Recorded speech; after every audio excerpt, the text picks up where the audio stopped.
Hi, folks. You were Tacitus today, your pushback channel, and thank you for joining this audio live stream. In this essay, I'd like to talk about a series of meetings that I attended. I sort of had 3 or 4 days, I guess, of bunching a shitload of meetings together with various organisations, most of them decent-sized multinationals and from all over the place, but particularly from, say, North America and Northwestern Europe. So that was apart from businesses in Australia. So doing a bit of a run through there, and meeting after meeting, it was a fucking embarrassment as just to how many people affirmative action appointments. Now, I guess the interesting takeaway, certainly for me, was when you meet these affirmative action appointments, they're obviously affirmative action, but it's some sort of a parallel universe of madness where they don't know that they're actually affirmative action. They pretend to believe that they've been hired because of their brilliance, because of equality and equity and equal outcomes and that sort of thing. And they believe that to be the primary concern, if you like. The main purpose of a business isn't to make profit or to produce goods or services that the public need or want to buy. The main objective of a business is to ensure that the black lesbians have equality, or that transgender people hold all the executive positions. So they actually see the world that way. This includes, women in their 30s or even into their 40s. So there's some interesting conversations and some the amount of people I was talking to that weren't even slightly qualified. And this is all over the world. It wasn't just the United States, or where you'd say the more hysterical examples of equity exist. This was the case in Scandinavia. So there's quite a hot-looking sort of blonde chick from, I don't know, Denmark or Norway or something, and in a business from that part of the world. And she thinks that she's sort of,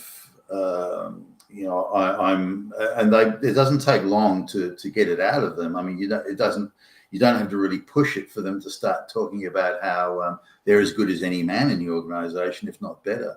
And if they were a man, they'd already be president of the world, 10 times over. And they've got these fantasy notions that only children have. And yet they're women in their, say, 30s or 40s. Now, this is not a very bright, the one I'm thinking of now is not a very bright lady at all, but she's obviously gone through she's quite good looking, but she's gone through the affirmative action mill, and she's done she's got through high school, and she's done the sociology university. She's been hired into a multinational firm, and as she gets to sort of travel the world and pretend she's important and powerful and so on, but I wouldn't say she's simple necessarily or dumb, but if her IQ's higher than 95, I'd be surprised. But there she is, and getting waved through. But because no one's ever said to her, look, you're actually a dumbass, you're flunking all your exams, leave high school at 15. But instead, she's been caught up in this international wave of madness, which is affirmative action. So she's ended up now.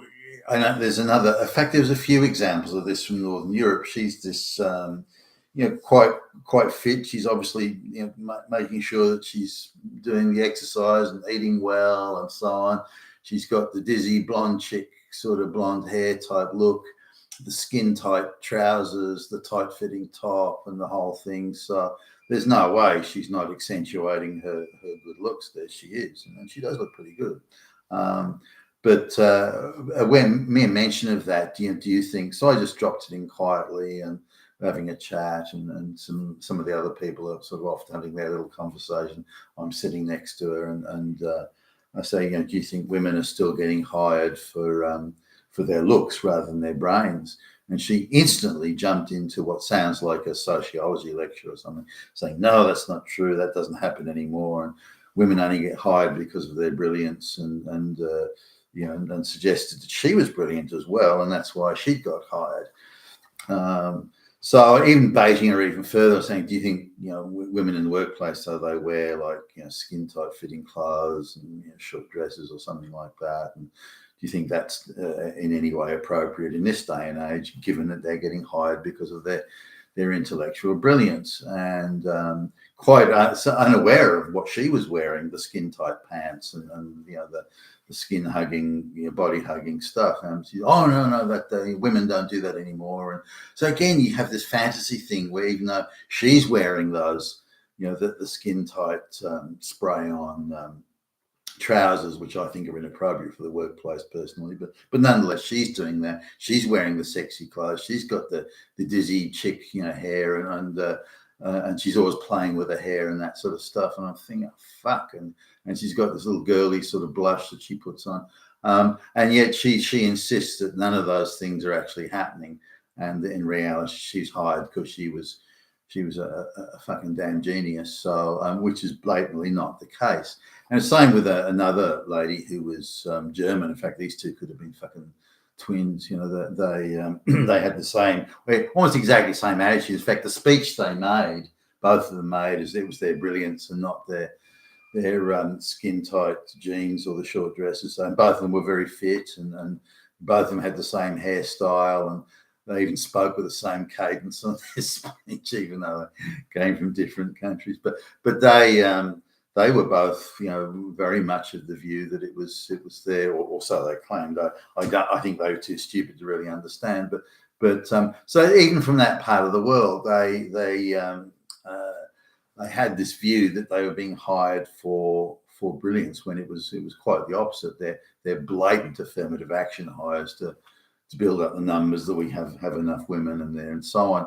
When I first started doing international business, and I got into it at a fairly young age, early 20s, I was in awe of say, the German technical salespeople. They were, very, very, they really understood in detail how their products worked. So the technical sales guy could, he was almost an engineer. In fact, some of them were, but an engineer in as much as they could explain the design, how something worked, complicated industrial machinery. And they could even disassemble it. So you had this interesting thing where the salesman could roll up his sleeves and start pulling all the pieces apart of the machine and putting them back together again. I was in awe of that. These guys, they really knew their product. They really understood how it worked, what it could do for your business, how it could deliver, better made products or whatever whatever they were dealing with. And the Germans just made these high tech industrial products, and they just employed really good quality technical salespeople, which is half the battle, by the way. If you've got a technical product, then you need people who've got that ability to explain it and show how it works and so on. And I thought the Germans were, a lot back in the day, along with the Americans, were really the best in the world at that. By comparison, the British and others were really, I thought, second rate. Anyway, that was then. That's changed now. You don't see that same quality of salespeople, and part of the reason for this is that the marketing flunkies and they're so incumbent on them now to put affirmative action hires in there of a lower quality, particularly women. Then this has really changed the whole landscape. So a much lower quality type of offering or overall presentation, whether it be at the sales level, the technical level, or the marketing level. Not that the bright people aren't there anymore; they're still there, but they're all straight white males. As soon as you move away from straight white males, you have this very substantial dip in quality. Now, what they to get around to this, I know they were doing quite a few little sort of seminar type talks, just to small groups. And they had nearly all of the people doing those seminar talks are women, but they're just trained seals or trained monkeys. They're just sort of given a script written by a straight white male, and they're told to just sort of deliver those scripts. But I noticed when any questions came out, they were sort of, they had this stunned, rabbit or deer in the headlights look of, what do I do now? Someone's asked a question. And even across the different countries and areas, I found if I asked a question, you get the instant attempt to firstly avoid the question, and or anyone, that meant me or anyone, avoid the question. So they pretend they didn't hear it, so you had to repeat it. Then they pretend they weren't sure what you meant, so you had to then go through another long way. Then they would say, well, I'll refer that to somebody. But it was all, the whole thing was an elaborate piece of theatre just to avoid being accountable. So these people, these affirmative action highs, are terrified of being accountable. When this comes back to the fantasy world that they live in, they think that it's all some children's game playing house, and you can pretend to be anything you want. It's like a little silly little school stage play. You can for a few hours or an hour or whatever, you can pretend to be Cinderella or somewhat out of a fairy tale story, and then you can leave reality behind. You're not responsible for it anymore. And so they seem to think, these affirmative action highs, that being accountable or being made accountable for what they do, what they produce, what they deliver, the results they get, that's all for the failures that they're associated with. That's just the patriarchy in action. In a world of equality, they would never be blamed or be accountable or responsible for anything. So if we can get rid of the patriarchy, then we'll live in a paradise, because then we'll never be accountable. I mean, you've got to be kidding me.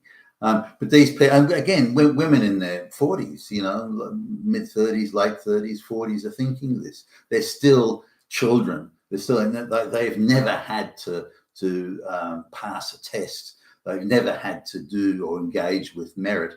Now, in an advanced industrial economy like Germany, you say to yourself, is that even possible that they could have gone down that path in such a scale? But they have. And again, Scandinavia and so on. But these are the richest countries in the world doing this. Imagine how fucking diabolically bad the poor countries of Africa are, and India and all these places compared to that. And wealth is disappearing at a rate of knots. You look at all these countries; they're running these massive deficits. They're effectively borrowing vast sums of money just to, if you like, stay in business, and relying on artificial pumping up of real estate prices and the like to make this pretense that the gross domestic product is growing and all this sort of thing, when in fact it's not. But through any measurement of productive output, the economy of all the Western countries is shrinking. It's being made up for by again artificially inflated, say, real estate prices and the like, but not through productive outcomes. And this gap between artificial pumping on one side, overvaluation on one side, and declining productivity on another, that's creating a tightening, an ever tightening sort of band that's getting tighter and tighter. So at some point, it's going to have to release in order to come back to a point of equilibrium, which inevitably one day it will, a point of reality, if you will. And there's also other examples that I came across. I was in one meeting where the one guy, he was so incompetent and so pathetic that I just couldn't. He's a gay guy, and I just thought, what's going on here? Another one was an Indian guy, and again, they were so unqualified, it was a total embarrassment. But they were in senior decision-making positions. They weren't they weren't the office junior or the floor sweeper or the receptionist or something. They were in senior roles, and just out of my own curiosity, because I thought they were so embarrassing in their ineptitude, I just did a little bit of, and it didn't take me long. It took me sort of 10 minutes. But the the gay guy was like a D grade journalist for some fucking regional little newspaper out in the middle of nowhere in Australia, and somehow he'd come to the city and was immediately hired into a senior management role. Like the day he arrives, he just walks into the senior management role, having been a nobody. And I think, you've got to be kidding me. It's not even possible, is it? But there you go. So he was the gay guy. Turns out he's an activist with a lot of working with the gay NGOs. I'm thinking, is there a relationship there? Is there something going on? You've got this guy from out in the middle of nowhere, this D-grade journalist working for this tiny micro fucking newspaper that gets hired into a senior management role in city. I mean, excuse me, that just doesn't happen. I mean, would the guy even think to apply for this job? I don't think he would have. So somehow they've gone out and got him and brought him in. Maybe it's through the gay network. I don't know. But again, you wouldn't hire him to do this. The guy's a fucking moron. I mean, and, no, maybe not a moron. Maybe that's too harsh. He just has no work experience. I mean, he's never worked in the private sector.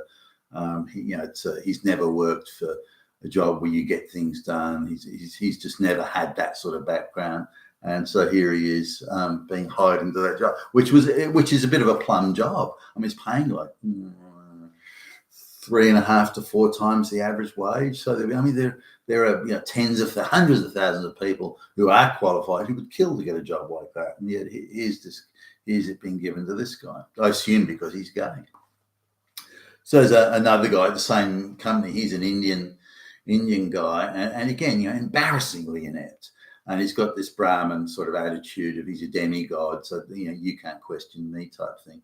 And so I, again, just a few minutes on checking on this guy.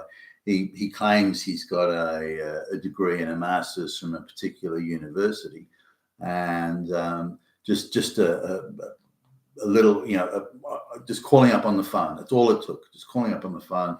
And so I'm just verifying that they've never heard of him.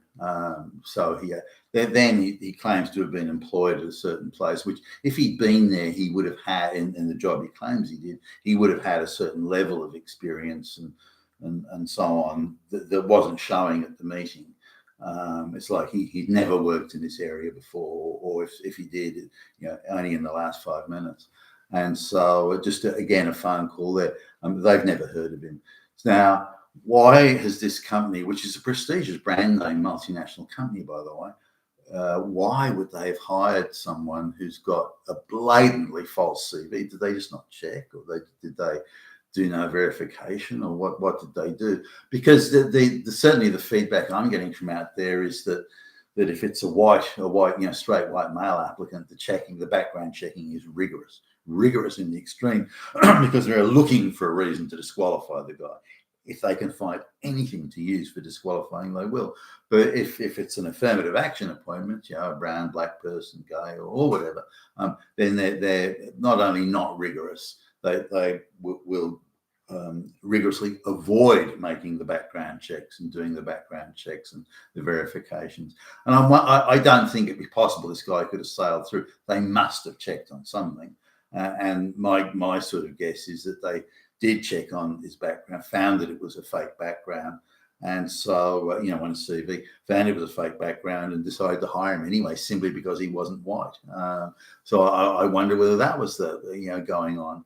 So anyway, going through these meetings, it was the issue was that I suppose it hit me harder because I was going from one meeting to the next, coming across so many affirmative action type of points. There were some that weren't, and there were some very bright, impressive people. But the bright, impressive ones were in every instance white, and in most instances older guys, say 45 years old plus. And as soon as you get away from that, the impressive, capable, qualified people who know their shit, it just goes straight off the edge of the cliff. There's almost no one left. As soon as you hit the minorities, you're looking at, in not every single instance, but certainly the vast majority of instances, you're looking at people who have been hired only because they're part of the minority, not because of any qualification. I was talking to one CEO just quickly, and I mentioned about very gently, I had to phrase it carefully, but I mentioned about this thing, and he was saying, well, where we do, we've got a quota system, we have to have a certain amount of minorities, and he sort of shrugged his shoulders and just accepted that that's kind of how it is these days. But he said that he claimed at least the people that they were hiring, the minority people, were the best of what was available of the minorities that applied for the job or were available, and so on. Sometimes, and he conceded this, sometimes they have to go out and try and find minorities to hire, because the minority people, if they've got, say, a senior management role they have to fill with a minority, they may not get any applications from anyone that's even remotely plausible. So they have to go out and find somebody. So even going to, say, recruiters or headhunters and say, look, find me a black lesbian type thing. just make sure she speaks English and can stand upright. So they'll just look, give me anyone that's even minimally plausible, and I'll hire them. And I think that's part of also what's is definitely part of what's going on. But I just wanted to mention that the affirmative action, it's brought in this astonishing fantasy world where these affirmative action women and minority people actually believe or pretend and live in this childhood fantasy world that they've been hired for their brilliance. I mean, oh, fuck. You've been Tacitus today, your Pushback channel, and thank you for listening.